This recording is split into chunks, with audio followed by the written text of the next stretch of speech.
Hi hello welcome to Xylem teaching exams. ഞാൻ ലിയ. അപ്പോൾ നമ്മുടെ കേട്ടറ്റ് എക്സാം കാറ്റഗറി 3ൻ്റെ എക്സാം നാളെയാണ് നടക്കാനായിട്ട് പോകുന്നത്. അപ്പോൾ നമ്മൾ ഇതുവരെ കുറേ അധികം കാര്യങ്ങൾ പഠിച്ചു. നമുക്കറിയാം നമ്മുടെ സബ്ജക്റ്റ് പേപ്പറിനോടൊപ്പം തന്നെ അത്രയും പ്രാധാന്യത്തോടു കൂടി ചോദ്യം വരുന്ന ഒരു ഏരിയയാണ് സൈക്കോളജി എന്ന് പറയുന്നത്. അവിടെ നമുക്ക് സൈക്കോളജിയെ പ്രധാനമായും 3 ഭാഗങ്ങളാണ് നമുക്ക് കാണാൻ പറ്റുന്നത് അല്ലേ. അവിടെ നമുക്ക് അഡോളസെന്റ് സൈക്കോളജി നോക്കാനുണ്ട്, ലേണിംഗ്, അതുപോലെ തന്നെ ടീച്ചിങ് ആപ്റ്റിറ്റ്യൂഡ്. ഇങ്ങനെ 3 ഭാഗങ്ങളിൽ നിന്നുമാണ് 40 മാർക്ക് നമുക്ക് സ്കോർ ചെയ്യാനായിട്ട് പറ്റുന്നത്. അപ്പോൾ നല്ല രീതിയിൽ പഠിച്ചു കഴിഞ്ഞാൽ നമുക്ക് എന്ത് ചെയ്യാം, വളരെ എളുപ്പത്തിൽ സൈക്കോളജിയിൽ അതുപോലെ തന്നെ പെഡഗോജി റിലേറ്റഡ് ആയിട്ടുള്ള ഭാഗത്ത് നിന്നും വളരെ എളുപ്പത്തിൽ ക്വസ്റ്റ്യൻസ് നമുക്ക് ആൻസർ ചെയ്യാനായിട്ട് പറ്റും. അപ്പോൾ ഇതുവരെ നമ്മൾ പഠിച്ചിട്ടുള്ള കുറേ അധികം കാര്യങ്ങളുണ്ട്, കുറേ കോൺസെപ്റ്റുകളുണ്ട്. ഇതൊക്കെ നമുക്ക് എന്ത് ചെയ്യാം, ഈ ഒരു സെഷനിൽ കൂടെ നമുക്കൊന്ന് റിവൈസ് ചെയ്യാം. അപ്പോൾ നിങ്ങളോട് പറയാനുള്ളത്, ഇനി എന്ത് ചെയ്യരുത്, നിങ്ങൾ ടെൻഷനൊന്നും അടിച്ച് ഇതുവരെ പഠിച്ച കാര്യങ്ങൾ കയ്യിൽ നിന്നും വിട്ട് കളയരുത്. സാധാരണഗതിയിൽ കുട്ടികൾ ചെയ്യുന്ന ഒരു കാര്യമാണ്. സ്വാഭാവികമാണ്, പരീക്ഷയാണ്, നമുക്ക് ടെൻഷൻ ഉണ്ടാവും. പക്ഷേ എന്താണ്, ഈ ടെൻഷൻ കൊണ്ട് നമുക്ക് പ്രത്യേകിച്ച് ഗുണമൊന്നും ഉണ്ടാവുന്നില്ല. മറിച്ച് എന്തേ ഉള്ളൂ, നമ്മൾ പഠിച്ച കാര്യങ്ങൾ നമ്മുടെ കയ്യിൽ നിന്ന് പോകാനുള്ള സാധ്യത കൂട്ടൽ മാത്രമാണ് ഈ ടെൻഷൻ കൊണ്ട് സംഭവിക്കുന്നത്. കൂളായിട്ടിരിക്കുക. ഈ ഒരു സെഷൻ കാണുമ്പോൾ നിങ്ങൾക്ക് ആൻസർ ചെയ്യാൻ പറ്റുന്ന ഒരുപാട് ക്വസ്റ്റ്യൻസ് ഉണ്ടായിരിക്കും. അപ്പോൾ നിങ്ങൾ പഠിച്ച കാര്യങ്ങൾ നിങ്ങളുടെ കയ്യിൽ തന്നെയുണ്ട് എന്ന് നിങ്ങൾക്ക് എന്ത് ചെയ്യാം, ഉറപ്പിക്കാനായിട്ട് പറ്റുന്ന ഒരു സെഷനാണിത്. നമുക്ക് വലിച്ചു നീട്ടി സമയം കളയണ്ട, നമുക്ക് നേരെ എന്ത് ചെയ്യാം, ക്വസ്റ്റ്യൻസ് നോക്കാം. First question, the word adolescere is from which language? അതായത് അഡോളസിയർ എന്ന് പറയുന്ന ഒരു പദം വന്നിട്ടുള്ളത് ഏത് ലാംഗ്വേജിൽ നിന്നാണ്? Greek, Latin, Roman, Persian. അപ്പോൾ നമുക്കറിയാം അഡോളസൻസ് സൈക്കോളജിയെ കുറിച്ച് പഠിക്കുമ്പോൾ എന്താണ് അഡോളസൻസ്, ആരാണ് ഈ ഒരു കാറ്റഗറിയിൽ ഉൾപ്പെടുന്നത്, ഈ ഒരു വാക്ക് എവിടെ നിന്നാണ് വന്നിട്ടുള്ളത്, എന്താണ് അതിൻ്റെ മീനിങ്, ഇതൊക്കെ നമ്മൾ പഠിച്ചിട്ടുണ്ട് അല്ലേ. അപ്പോൾ അഡോളസിയർ എന്ന് പറയുന്ന ഒരു പദം വന്നിട്ടുള്ളത് എവിടെ നിന്നുമാണ്? ലാറ്റിൻ വേർഡിൽ നിന്നുമാണ് അഡോളസിയർ എന്ന് പറയുന്ന ഒരു പദം വന്നിട്ടുള്ളത്. ഇനി എന്താണ് അഡോളസിയർ എന്ന് പറഞ്ഞു കഴിഞ്ഞാൽ അതിൻ്റെ അർത്ഥം എന്ന് പറയുന്നത് ടു ഗ്രോ ടു മെച്യൂരിറ്റി. മെച്യൂരിറ്റിയിലേക്കുള്ള ഒരു യാത്രയാണ് ഈ അഡോളസൻ പീരിയഡ് എന്ന് പറയുന്നത്. ചൈൽഡ്ഹുഡിൽ നിന്നും നമ്മൾ എങ്ങോട്ടേക്ക് പോവാണ്? അഡൾട്ട്ഹുഡിലേക്ക് പോവുകയാണ്. അപ്പോൾ അതിനിടയ്ക്കുള്ള ഒരു ഇടത്താവളമാണ് അഡോളസൻ പീരിയഡ് എന്ന് പറയുന്നത്. 12 വയസ്സ് മുതൽ 18 അല്ലെങ്കിൽ 20 ഈ ഒരു വയസ്സിനുള്ളിലുള്ള കുട്ടികളെയാണ് നമ്മൾ അഡോളസൻസ് ആയിട്ട് കണക്കാക്കുന്നത്. കുട്ടികളിൽ ഒരുപാട് മാറ്റങ്ങൾ വരുന്ന ഒരു സമയമാണ് അഡോളസൻ പീരിയഡ്. ഓക്കെ, ക്ലിയർ ആണല്ലോ. അപ്പോൾ അഡോളസിയർ എന്ന് പറയുന്ന ഒരു ലാറ്റിൻ വേർഡിൽ നിന്നുമാണ് അഡോളസൻ എന്ന് പറയുന്ന ഒരു പദം വന്നിട്ടുള്ളത്. എന്താണ് അതിൻ്റെ അർത്ഥമായിട്ട് നമ്മൾ പറഞ്ഞത്? To grow to maturity. Okay, next question, who is considered as the pioneer in the scientific study of adolescence? ആരാണ് അഡോളസൻസിനെ കുറിച്ച് ഒരു സയന്റിഫിക് ആയിട്ടുള്ള സ്റ്റഡി നടത്തിയിട്ടുള്ളത്? അപ്പോൾ അഡോളസൻ പീരീഡ് എന്ന് പറയുന്നത് വളരെ ഇമ്പോർട്ടൻ്റ് ആണെന്ന് പറഞ്ഞു. നമ്മുടെ സിലബസിൽ കൃത്യമായിട്ട് എന്ത് കൊടുത്തിട്ടുണ്ട്? Adolescent psychology, needs of adolescence, problems of adolescence എന്നുള്ള രീതിയിൽ വളരെ കൃത്യമായിട്ട് നമ്മുടെ സിലബസിൽ കൊടുത്തിട്ടുണ്ട്. അപ്പോൾ സെക്കൻഡ് ക്വസ്റ്റ്യൻ എന്താണ്? ആരാണ് അഡോളസൻസിനെ കുറിച്ച് വളരെ സയന്റിഫിക് ആയി പഠനം നടത്തിയിട്ടുള്ളത്? പിയനർ ആരാണെന്നാണ് ചോദിച്ചിട്ടുള്ളത്. പിയാഷെ, ഫ്രൂയിഡ്, എറിക്സൺ, സ്റ്റാൻലി ഹൾ. അപ്പോൾ ആരാണ്?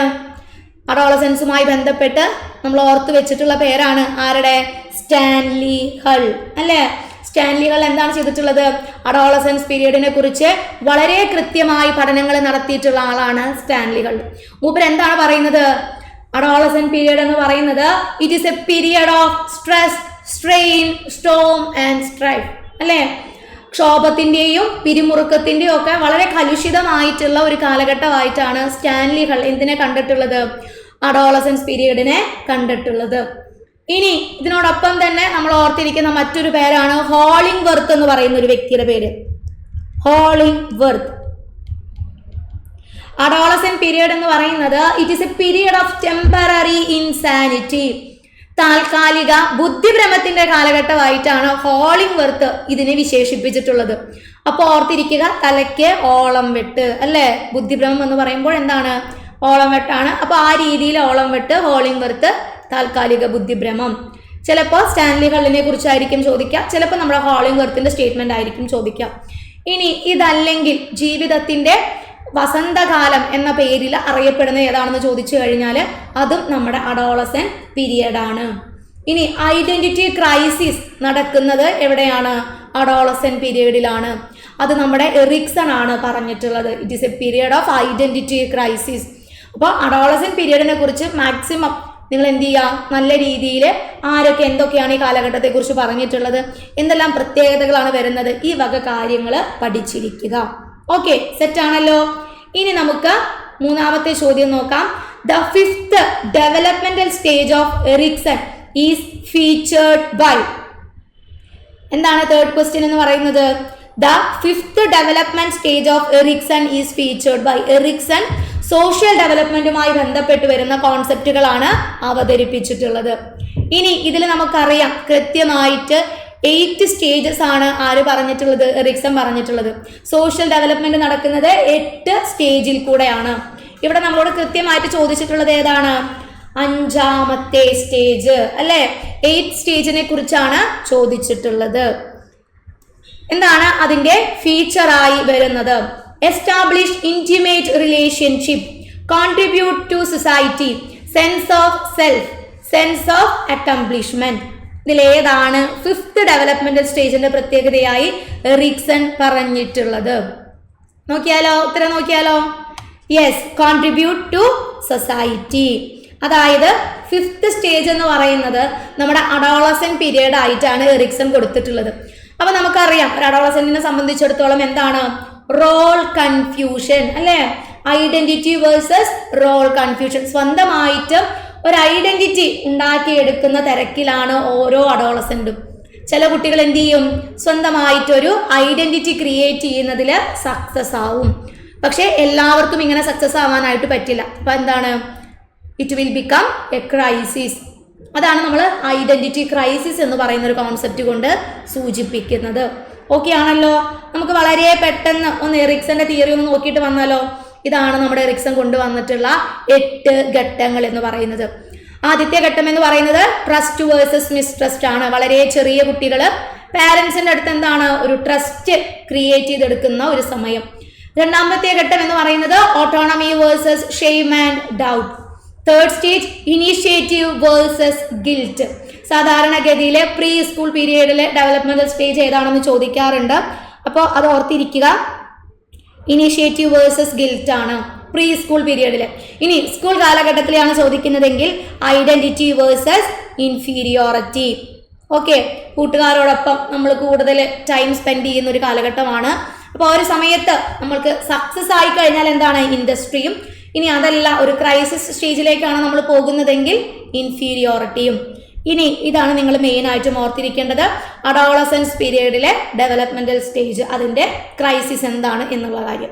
ഓക്കെ, അടുത്ത ക്വസ്റ്റ്യൻ, ഫോർത്ത് ക്വസ്റ്റ്യൻ ആണ്.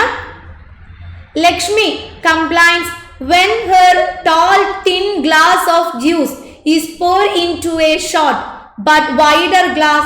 She tells her father that she now has less juice. Lakshmi has not yet grasped the principle of. എന്ത് ചെയ്യാണ്? ലക്ഷ്മി ഒരു കംപ്ലൈന്റുമായിട്ട് ആരടുത്തേക്ക് എത്തിയിരിക്കുകയാണ്? അച്ഛൻ്റെ അടുത്തേക്ക് എത്തിയിരിക്കുകയാണ്. എൻ്റെ വലിയ ഗ്ലാസ്സിലായിരുന്നു എൻ്റെ ജ്യൂസ് ഉണ്ടായിരുന്നത്. അങ്ങനെയാണ് എന്ത് ചെയ്യുന്നത്? അമ്മ വന്നിട്ട് ഈ ഒരു ഗ്ലാസ് മാറ്റിയിട്ട് പരന്ന ഒരു ഗ്ലാസ്സിലേക്ക് ഇത് ഒഴിക്കുന്നു. അപ്പൊ നമുക്കറിയാം നീളത്തിലുള്ള ഒരു ഗ്ലാസ്സിൽ എങ്ങനെയാണ് ജ്യൂസ് ഇരിക്കുന്നത് അതേ അളവിലാവില്ല പരന്നൊരു പാത്രത്തിലിരിക്കുക. സംഭവം ക്വാണ്ടിറ്റി ഒന്ന് തന്നെ ആണെങ്കിലും ഇതൊന്നു തന്നെയാണ് എന്ന് തിരിച്ചറിയാനായിട്ടുള്ള കഴിവ് ഇവിടെ ആർക്ക് വന്നിട്ടില്ല? ലക്ഷ്മിക്ക് വന്നിട്ടില്ല.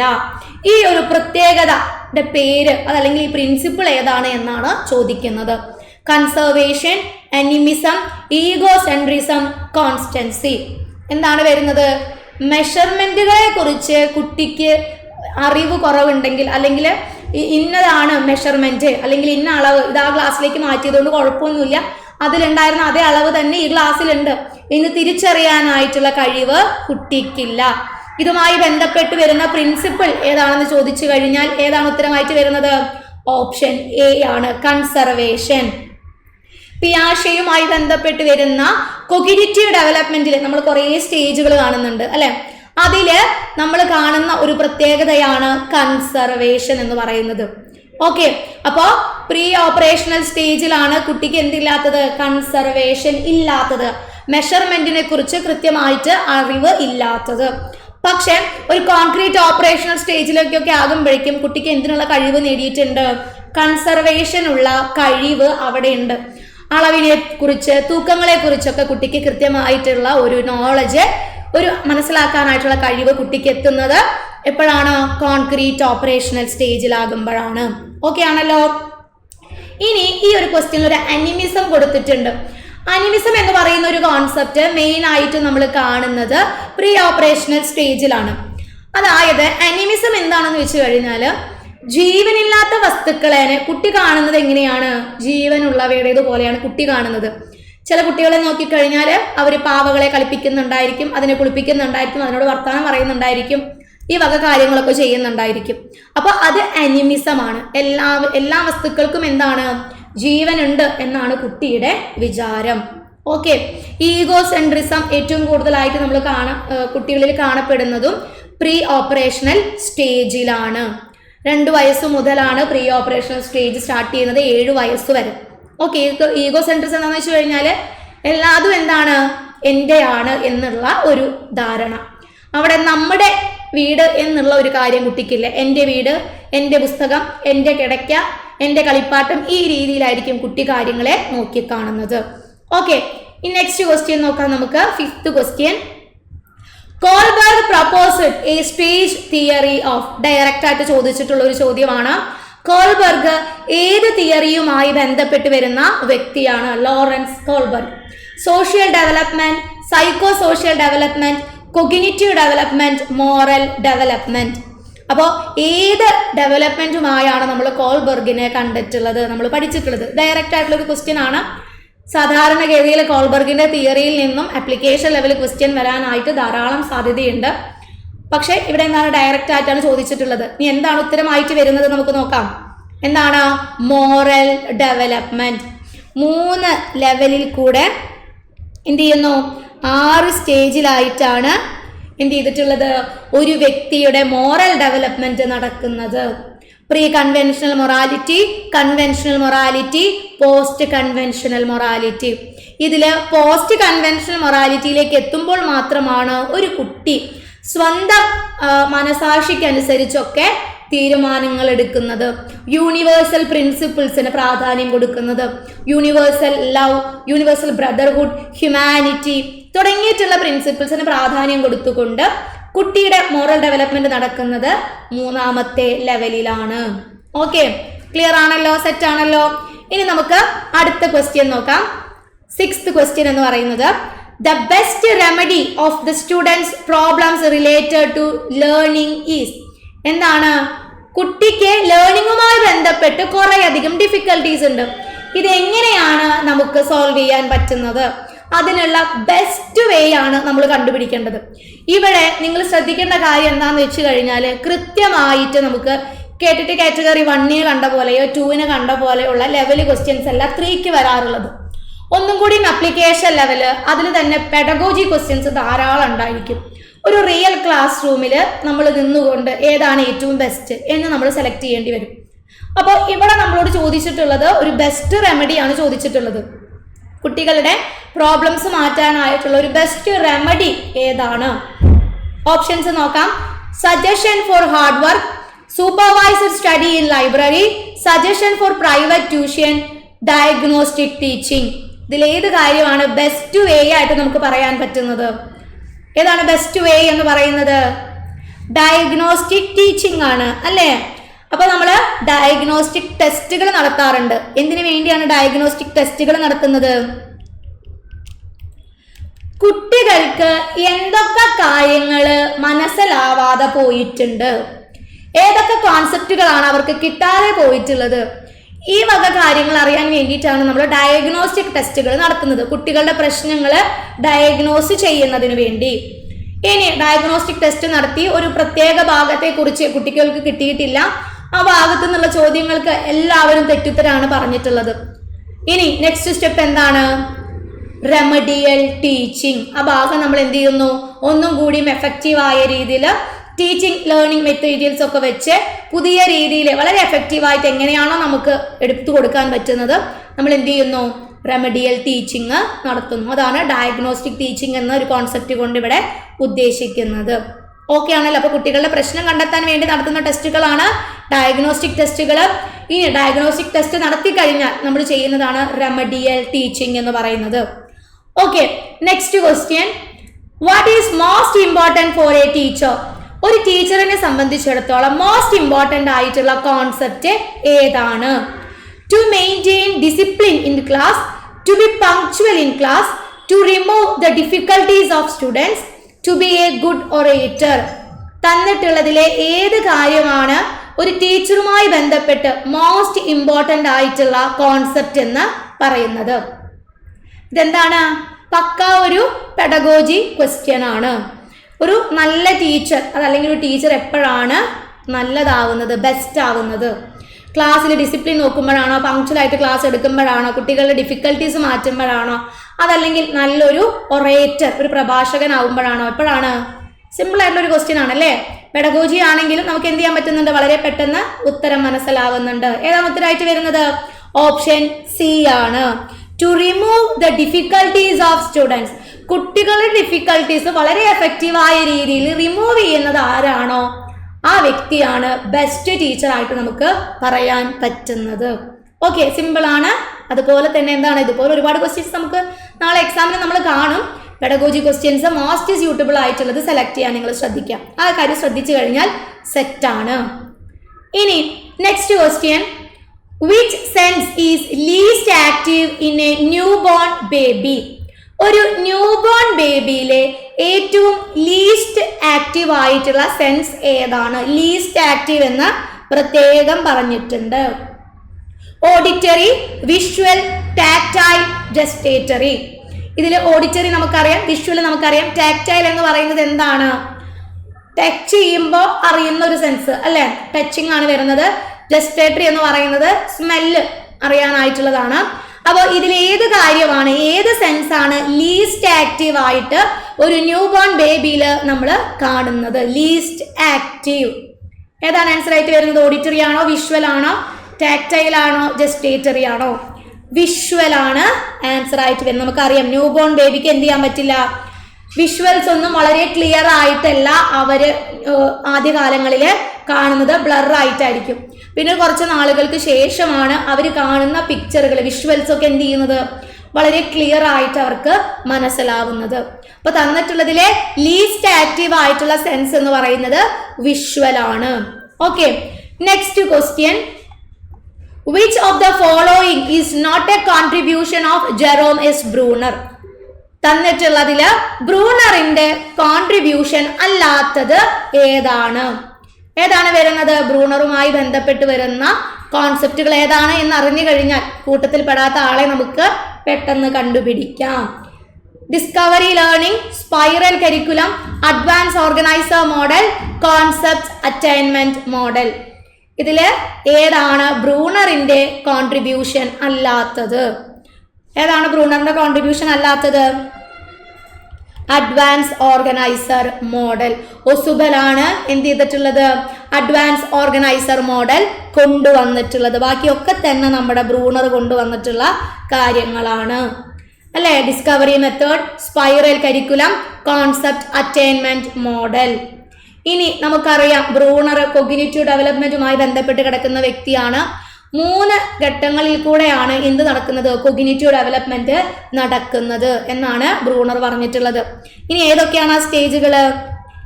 Inactive stage, iconic stage, symbolic stage. എന്തൊരു കാര്യം നമ്മൾ കുട്ടികളിലേക്ക് എത്തിക്കാൻ നോക്കുന്നുണ്ടെങ്കിലും അതിൻ്റെ ആദ്യത്തെ സ്റ്റേജ് എന്ന് പറയുന്നത് ഇനാക്റ്റീവ് ആയിരിക്കണം. രണ്ടാമത്തേത് ഐക്കോണിക്, മൂന്നാമത്തേത് മാത്രമാണ് സിംബോളിക് സ്റ്റേജ്. ലാംഗ്വേജിൽ കൂടെ നമ്മൾ കാര്യങ്ങൾ കുട്ടികളിലേക്ക് എത്തിക്കുന്നത്. ഓക്കെ, സെറ്റാണല്ലോ. Next question, in which of the following areas do deaf children tend to show relative inferiority to normal children? Deaf ചിൽഡ്രന്റെ കാര്യമാണ് ചോദിച്ചിട്ടുള്ളത്. ഡെഫ് ചിൽഡ്രൻ എന്താണ്, ഏത് ഏരിയയുമായി ബന്ധപ്പെട്ടാണ് അവർക്ക് ഒരു ഇൻഫീരിയോറിറ്റി ഫീൽ ചെയ്യുന്നത്? ഇൻഫീരിയോറിറ്റി ഫീലിംഗ് വരുന്നത് ഏത് ഡെവലപ്മെന്റുമായി ബന്ധപ്പെട്ടാണ്? Intellectual development, language development, acquisition of knowledge, emotional development. Deaf children ഏത് മേഖലയിലാണ് ഒരു ഇൻഫീരിയോറിറ്റി, മറ്റു കുട്ടികളെ അപേക്ഷിച്ച് എനിക്ക് എന്തോ ഒരു പ്രശ്നമുണ്ട് എന്നുള്ള ഒരു ഇൻഫീരിയോറിറ്റി അവർക്ക് ഫീൽ ആകുന്നത്? ഇന്റലക്ച്വലുമായി ബന്ധപ്പെട്ടാണോ, ലാംഗ്വേജുമായി ബന്ധപ്പെട്ടാണോ, അക്വിസിഷൻ ഓഫ് നോളജ് ആണോ, ഇമോഷണൽ ഡെവലപ്മെന്റ് ആണോ? എന്താണ് വരുന്നത്? Language development. ഡെഫ് ചിൽഡ്രൻ എന്ന് പറയുമ്പോൾ എന്താണ് കൃത്യമായിട്ട് ഹിയറിംഗ് ഇമ്പയർഡ് ആയിട്ടുള്ള കുട്ടികളെയാണ് നമ്മൾ ഡെഫ് ചിൽഡ്രൻ ആയിട്ട് കണക്കാക്കുന്നത്. അപ്പോൾ ഇത് അവരെ ബാധിക്കുന്നത് അവരുടെ ലാംഗ്വേജ് ഡെവലപ്മെന്റുമായി ബന്ധപ്പെട്ട കാര്യങ്ങളിലാണ്. അവർക്ക് കൃത്യമായിട്ട് എന്ത് ചെയ്യുന്നുണ്ടാവില്ല, നല്ല രീതിയിലുള്ള ഒരു കമ്മ്യൂണിക്കേഷൻ നടക്കുന്നുണ്ടാവില്ല. മറ്റുള്ള കുട്ടികൾ എന്താണ് പറയുന്നത് എന്ന് ഇവർക്ക് വ്യക്തമായിട്ട് കേൾക്കാത്തത് കൊണ്ട് എന്ത് ചെയ്യാൻ പറ്റുന്നില്ല, റിപ്ലൈ ചെയ്യാനായിട്ട് ബുദ്ധിമുട്ടുണ്ടായിരിക്കും. That will effect their language development. Okay, set ആണല്ലോ.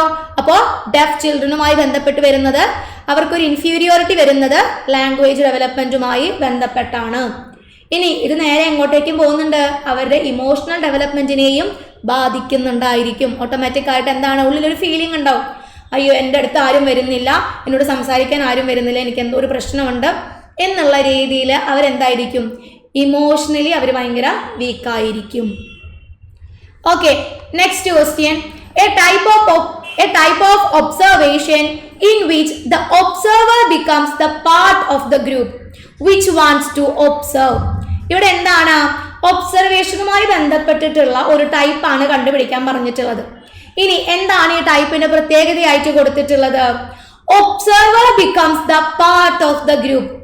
ഏത് ഗ്രൂപ്പിനെ കുറിച്ചാണോ നമ്മൾ ഒബ്സർവ് ചെയ്യുന്നത് അതിന്റെ പാർട്ടായി നിന്നുകൊണ്ടാണ് നമ്മൾ ഒബ്സർവേഷൻ നടത്തുന്നതെങ്കിൽ അത് ഏത് ടൈപ്പിലുള്ള ഒബ്സർവേഷൻ ആണ്?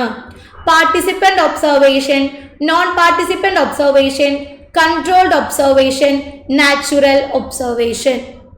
ഒബ്സർവേഷൻ എന്ന് പറയുമ്പോൾ എന്താണ്, ഞാൻ മറ്റൊരാളെ ഒബ്സർവ് ചെയ്യാണ് ചെയ്യുന്നത്, അയാളുടെ ബിഹേവിയർ പാറ്റേൺ ഞാൻ മനസ്സിലാക്കുന്നതാണ് ചെയ്യുന്നത്, അല്ലേ?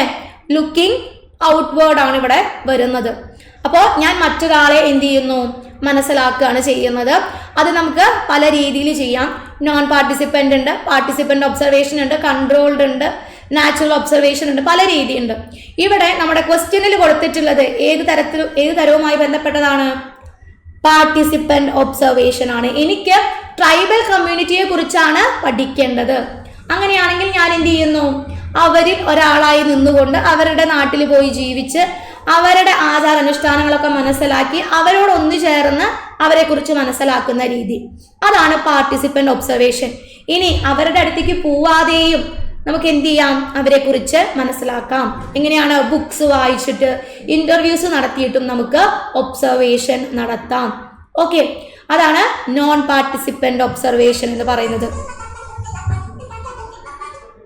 ഓക്കെ ആണല്ലോ, സെറ്റ് ആണല്ലോ. ഇനി നമുക്ക് നെക്സ്റ്റ് ക്വസ്റ്റ്യൻ നോക്കാം. Which of the following can best be used to predict the achievement of a student? തന്നിട്ടുള്ളത് കുറച്ച് ടെസ്റ്റുകളാണ്. ഇതിലെ ഏത് ടെസ്റ്റ് നടത്തി കഴിഞ്ഞാലാണ് നമുക്ക് ഒരു കുട്ടിയുടെ അച്ചീവ്മെന്റിനെ പ്രെഡിക്റ്റ് ചെയ്യാനായിട്ട് പറ്റുന്നത്? ഇന്റലിജന്റ് ടെസ്റ്റ് ആണോ, ഇൻട്രസ്റ്റ് ഇൻവെന്ററി ആണോ, ആറ്റിറ്റ്യൂഡ് ടെസ്റ്റ് ആണോ, പേഴ്സണാലിറ്റി ടെസ്റ്റ് ആണോ?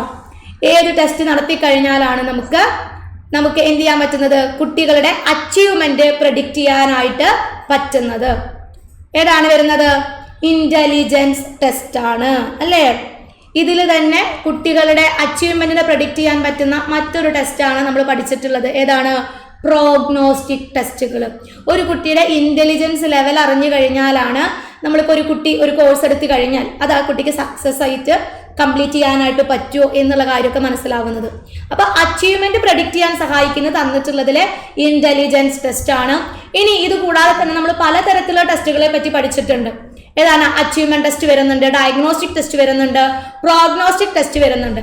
അപ്പൊ പ്രോഗ്നോസ്റ്റിക് ടെസ്റ്റ് ആണ് ഒരു കുട്ടിയുടെ അച്ചീവ്മെന്റിനെ പ്രെഡിക്റ്റ് ചെയ്യാനായിട്ട് സഹായിക്കുന്നത്. Okay, next question. 40-year-old Dilsha feel free and more open up with her friends than with her family acknowledging Dilsha's feelings her parents should. ഇവിടെ എന്താണ് ദിൽഷ എന്ന് പറയുന്ന 14-year-old ആയിട്ടുള്ള ഒരു കുട്ടി എന്താണ് ഫ്രണ്ട്സുമായിട്ടൊക്കെ ഭയങ്കരമായിട്ട് ഫ്രീ ആണ്, നല്ല രീതിയിൽ സംസാരിക്കും, കുട്ടി ഓക്കെ ആണ്. പക്ഷേ വീട്ടുകാരോടായിട്ട് കുട്ടി എന്ത് ചെയ്യുന്നില്ല, അത്രയ്ക്ക് അങ്ങോട്ട് കുട്ടി സംസാരിക്കുന്നില്ല. ഇവിടെ എന്താണ് ദിൽഷയുടെ പേരൻസ് മനസ്സിലാക്കേണ്ടത്? ദിൽഷ ഫ്രണ്ട്സിന്റെ അടുത്ത് നല്ല ഓപ്പൺ ആണ്, പക്ഷെ വീട്ടുകാരുടെ അടുത്ത് അത്ര ഓപ്പൺ അല്ല. അപ്പോൾ എന്താണ് ഇതിൽ നിന്നും ദിൽഷയുടെ പേരൻസ് മനസ്സിലാക്കേണ്ടത്?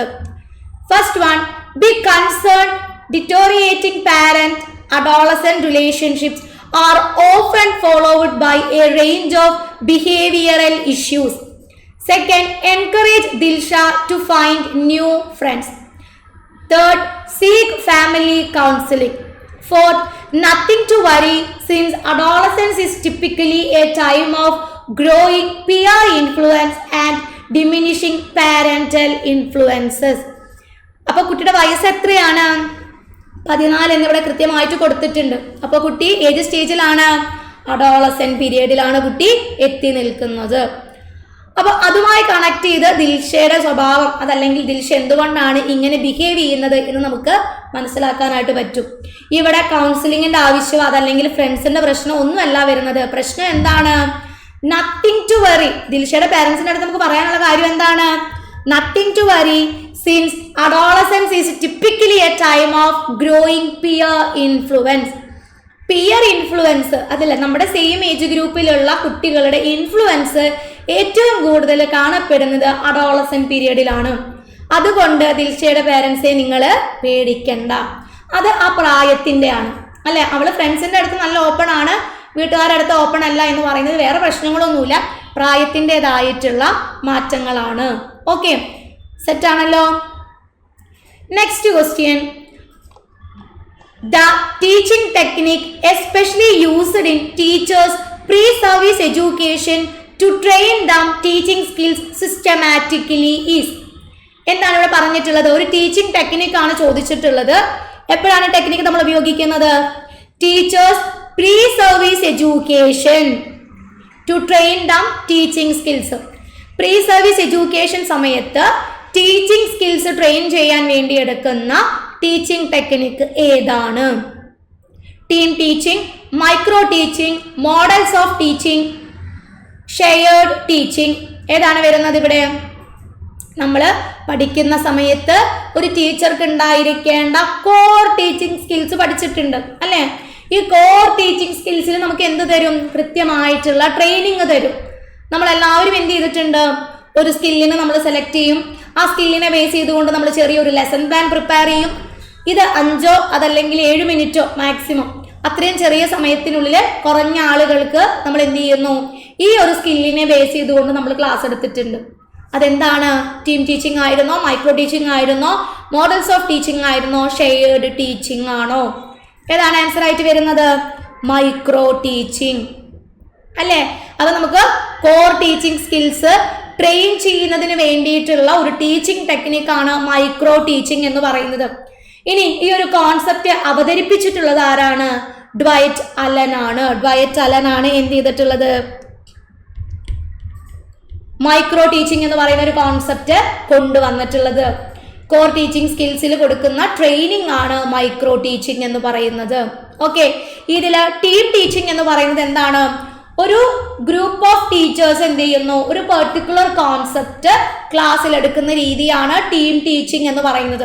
അപ്പോൾ ആ ഒരു പെർട്ടിക്കുലർ ടോപ്പിക്കിനെ തന്നെ നമ്മൾ എന്ത് ചെയ്തിട്ടുണ്ടായിരിക്കും? സബ് ടോപ്പിക്സ് ആയിട്ട് ഡിവൈഡ് ചെയ്തിട്ടുണ്ടായിരിക്കും. ഓരോ ടീച്ചേഴ്സും എന്ത് ചെയ്യുന്നു?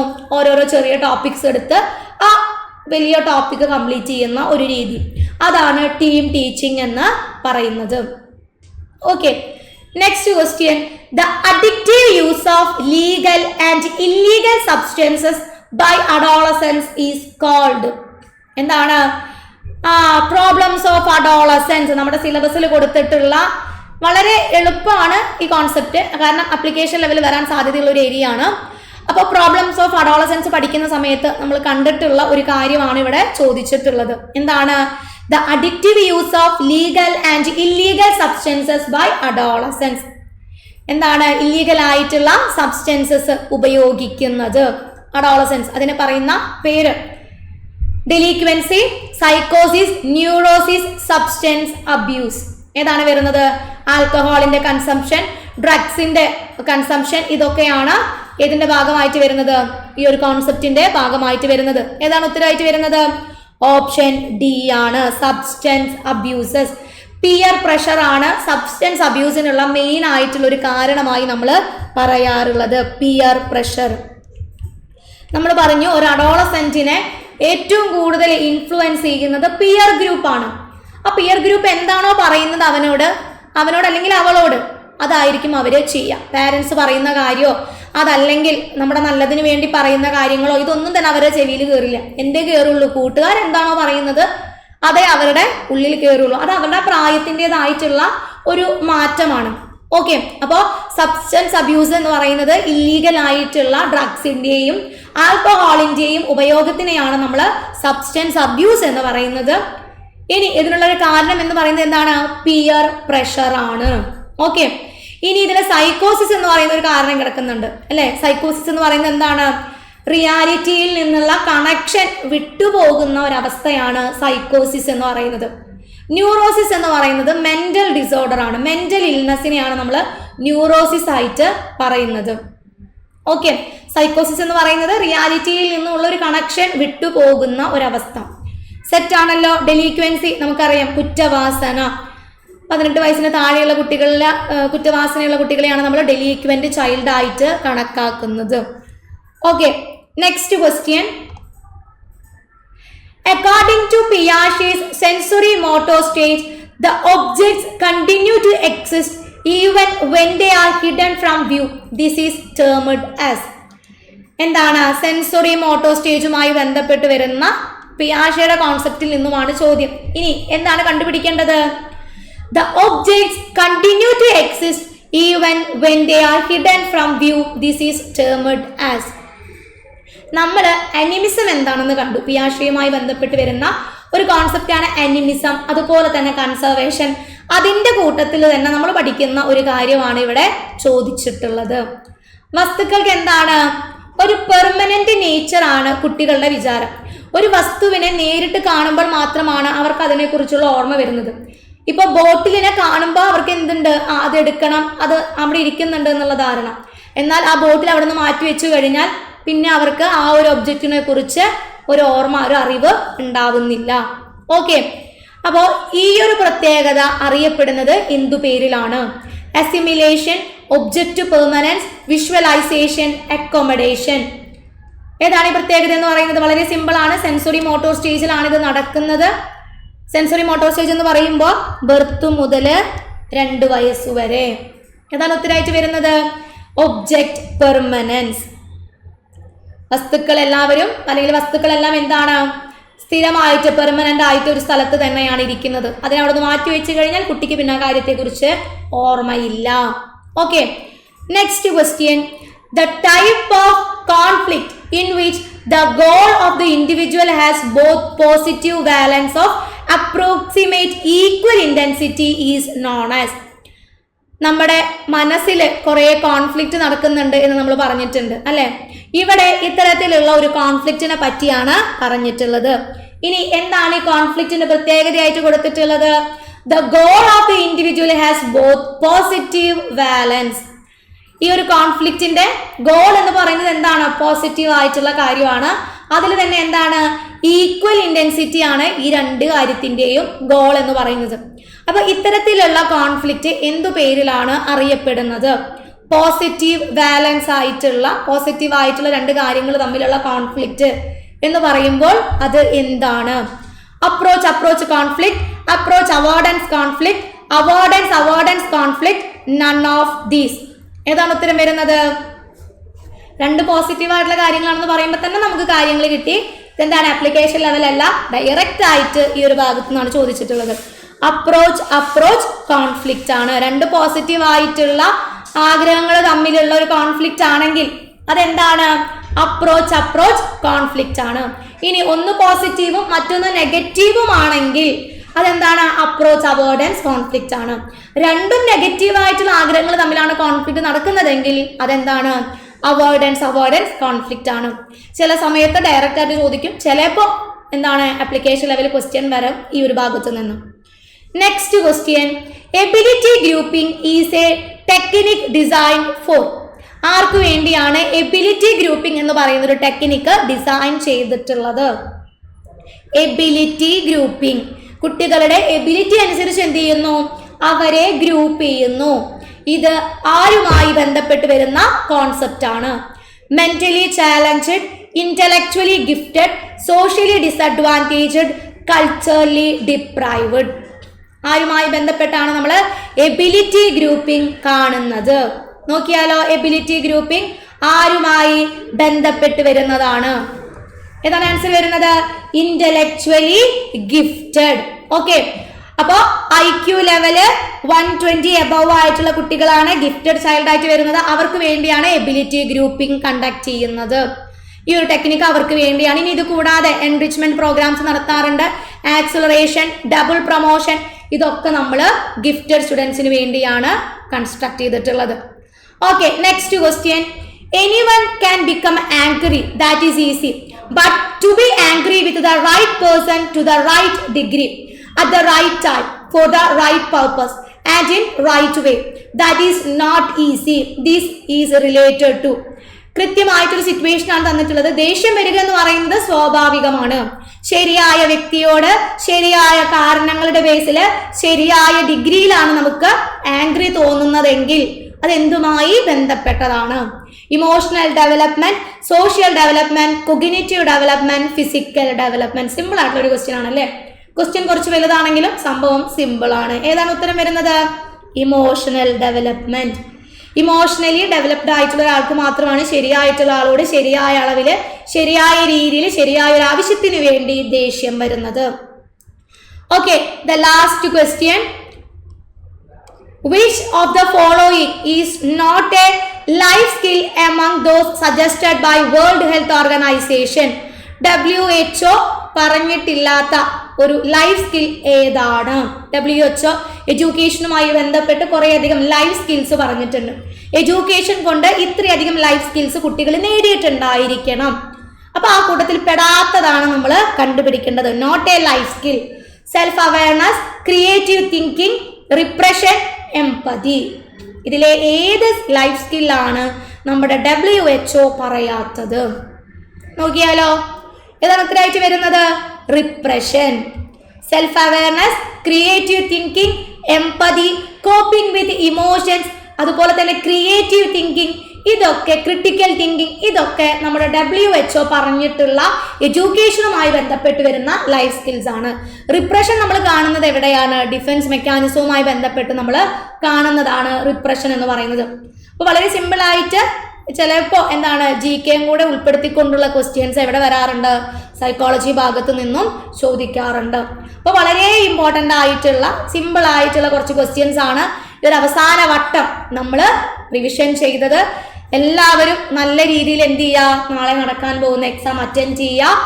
സൈക്കോളജി ക്വസ്റ്റ്യൻസ് ആണെങ്കിലും പെഡഗോജി ക്വസ്റ്റ്യൻസ് ആണെങ്കിലും നമുക്ക് എളുപ്പം മാർക്ക് സ്കോർ ചെയ്യാൻ പറ്റും. അവിടെ വേണ്ടത് എന്താണ്? കൃത്യമായിട്ടുള്ള ഒരു ശ്രദ്ധയാണ്. അപ്പൊ ശ്രദ്ധിച്ച് നിങ്ങൾ നാളത്തെ എക്സാം അറ്റൻഡ് ചെയ്യുക. ക്വസ്റ്റ്യനിൽ തന്നെ നമുക്ക് ഉത്തരത്തിലേക്ക് എത്താനായിട്ടുള്ള ഒരു ഹിന്റ് ഉണ്ടായിരിക്കും. അത് ഫൈൻഡ് ഔട്ട് ചെയ്യാനായിട്ട് മാക്സിമം നോക്കാം. ഇനി സബ്ജക്ട് റിലേറ്റഡ് ആയിട്ടുള്ള പെഡഗോജി ക്വസ്റ്റ്യൻസും നല്ല രീതിയിൽ വായിച്ചു നോക്കിയിട്ട് മാത്രം നിങ്ങൾ ഉത്തരം സെലക്ട് ചെയ്യുക.